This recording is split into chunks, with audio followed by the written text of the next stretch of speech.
What is economics? Economics often is considered a dry or dismal science. In schools, it is often taught with a focus on abstract supply and demand charts or complicated mathematical formulas.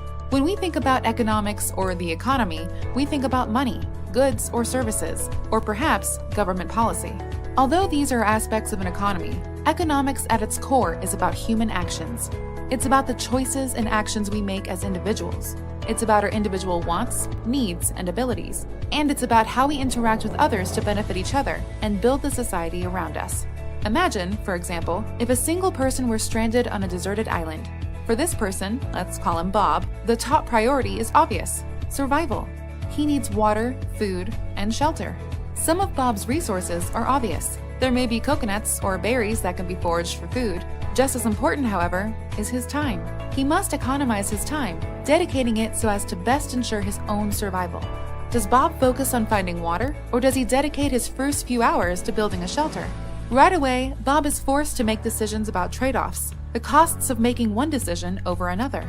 Bob may decide that he can survive 3 days without water, and so focuses instead on creating a shelter for the night. Another person in this situation may choose differently, but it is Bob's individual judgment that guides the choices he makes.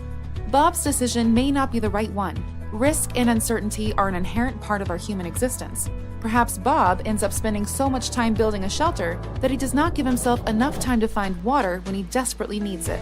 Bob's decision affects the number of days he can survive on the island. In this case, his profit is measured in terms of the number of days he is able to live, having made this choice. A loss could be his death.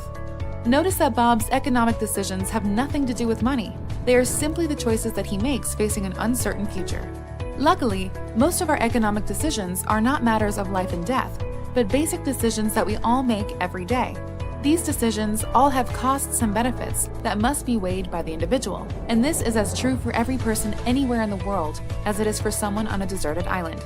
Economics does not tell us what any individual should do. Instead, economics is about understanding the costs of our decisions, about understanding how we can create value by satisfying our wants and the wants of others, and about the ways that we as individuals all play a role in contributing to the rise or fall of human civilization. The question for each of us is, what role do we want to play?